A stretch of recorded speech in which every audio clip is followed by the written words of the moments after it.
नमस्कार दर्शकों, स्वागत है आपका हमारी YouTube चैनल नेक्स्ट 9 स्पेशल में और मैं हूं आपके साथ रजत। दोस्तों, आज हम भगवान श्री कृष्ण के बारे में हमारी इस रिपोर्ट में बताएंगे। हम आपको बताएंगे कि भगवान श्री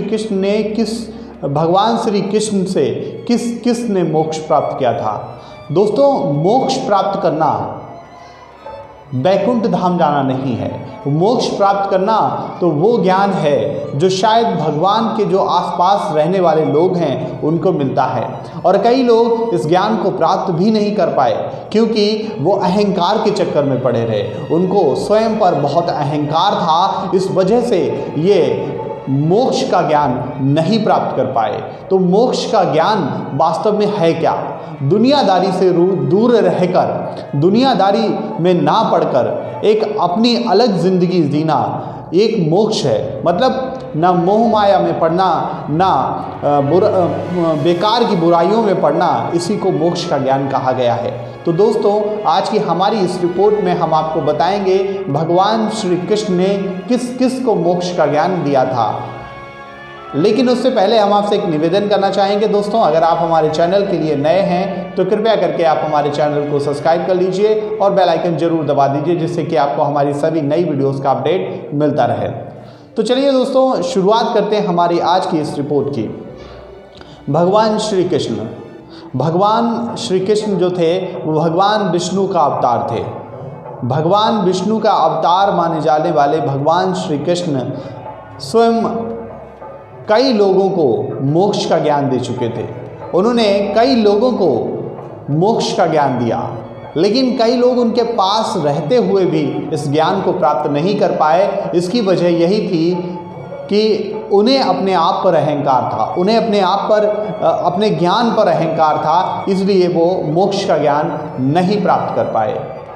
भगवान कृष्ण की जो 8 सखियाँ थीं, 8 सखियाँ जो थीं, उन सभी को मोक्ष का ज्ञान प्राप्त था। उन सभी ने भगवान श्री कृष्ण से मोक्ष का ज्ञान लिया था। भगवान श्री कृष्ण ने उन सभी 8 सखियों को मोक्ष का ज्ञान दिया था। ये माना जाता है कि उनमें से एक सखी थी ललिता नाम की जो सखी थी, उसको मोक्ष का ज्ञान नहीं मिला था, क्योंकि ललिता जो थी उनको मोक्ष का ज्ञान बाद में मिला, जब उन्होंने कई जन्मों के बाद वो मीरा और गुरुदास बनी, तब उनको मोक्ष का ज्ञान प्राप्त हुआ।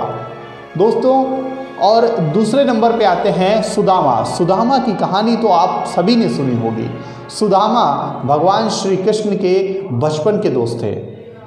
एक बार की बात है, जब सुदामा के पास, सुदामा गरीब ब्राह्मण थे, तो सुदामा ने सोचा कि हमारा मित्र तो राजा है, तो चलो क्यों ना हम मित्र से कुछ मदद मांगने चलते हैं।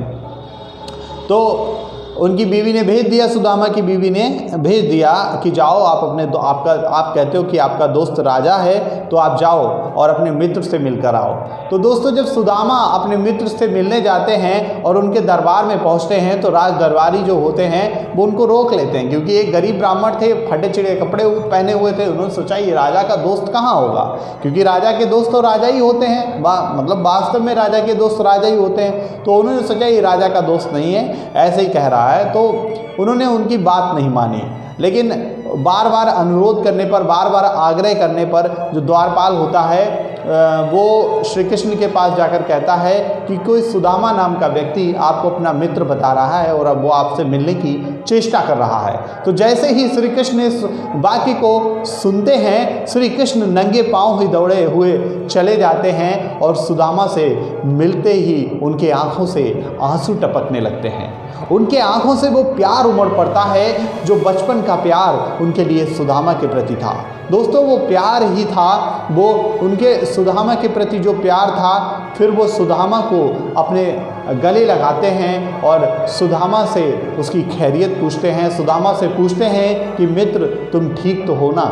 और फिर उसके बाद उसको अपनी गद्दी पर ले जाकर बिठा देते हैं और उसके पैर अपने स्वयं अपने हाथों से धोते हैं, क्योंकि वो फिर उसको वस्त्र पहनाते हैं। इन तमाम चीज़ों के बाद में फिर सुदामा मतलब हिचकिचाता है, क्योंकि वो गरीब होते हैं। सुदामा सोचते हैं ये राजा है, इसके सामने हम कैसे क्या करेंगे, और मतलब और वो तो भगवान थे, उन्हें सब कुछ पता ही था कि ये बेचारा गरीब है और गरीबी के चक्कर में हमारे पास आया हमसे कुछ मतलब मदद मांगने के लिए, तो वो तो पहले ही समझते थे। फिर उन्होंने सुदामा के मतलब उसको वस्त्र दिए, उसको तमाम चीज़ें दी, और फिर उसके बाद सुदामा को उन्होंने विदा किया। तो दोस्तों सुदामा को भी मोक्ष का ज्ञान प्राप्त था, क्योंकि वो भगवान श्री कृष्ण का सच्चा मित्र था।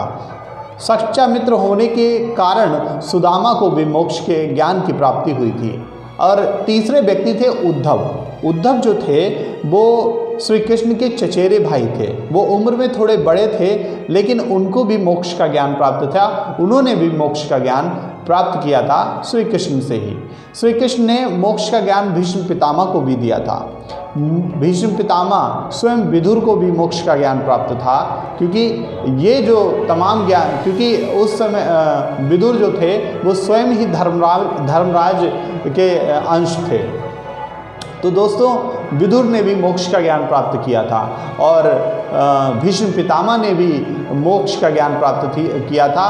तो दोस्तों ये तमाम लोगों ने श्री कृष्ण के माध्यम से मोक्ष का ज्ञान प्राप्त किया था। और स्वयं अर्जुन जो थे, अर्जुन को उनकी मोह माया भंग करके अर्जुन को युद्ध करने के लिए प्रेरित किया था भगवान श्री कृष्ण ने।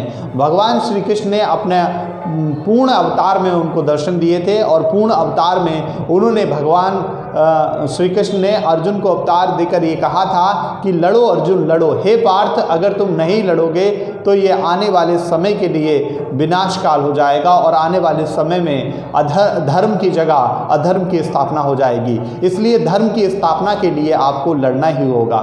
तो अर्जुन हथियार डालते हैं, क्योंकि कांपते हैं। अर्जुन सोचते हैं नहीं मैं अपनों पर बाण कैसे चलाऊं, अपनों से लड़ूं कैसे। जिन हाथों ने बाण सिखाए, भीष्म पितामह जैसे जो उनके पितामह थे, तो तात के भी तात थे, तो उनसे वो कैसे युद्ध करें, इन तमाम चीज़ों के लेकर अर्जुन बहुत ही असमंजस में थे। लेकिन उस समय भगवान श्री कृष्ण ने ही उनका ये स्थिति दूर की, क्योंकि उन्होंने अपना विष्णु अवतार दिखाया, अपना भगवान विष्णु का अवतार दिखाया। उन्होंने बताया कि किस तरीके से आपको मोह माया से बचकर इस युद्ध में भाग लेना है। तो दोस्तों ये थी भगवान श्री कृष्ण की मोक्ष की कहानी। भगवान श्री कृष्ण ने किन किन लोगों को मोक्ष दिया, हमने आपको इस वीडियो में बताया। दोस्तों ऐसी ही हमारी तमाम वीडियोस को देखने के लिए आप हमारे चैनल को सब्सक्राइब कर लीजिए और बेल आइकन जरूर दबा दीजिए, जिससे कि आपको हमारी सभी नई वीडियोस का अपडेट मिलता रहे। तो दोस्तों कैसी लगी आपको हमारी ये वीडियो, आप हमें कमेंट बॉक्स में लिखकर ज़रूर बताएं। मैं आशा करता हूं कि आपको हमारी ये वीडियो पसंद आई होगी। अगर आपको हमारी ये वीडियो पसंद आई हो तो कृपया करके आप हमारी इस वीडियो को ज़्यादा से ज़्यादा लोगों तक शेयर कीजिए। और मैं रजत आपसे विदा लेता हूं। देखते रहिए आप हमारा YouTube चैनल नेक्स्ट 9 स्पिरिचुअल। नमस्कार, धन्यवाद।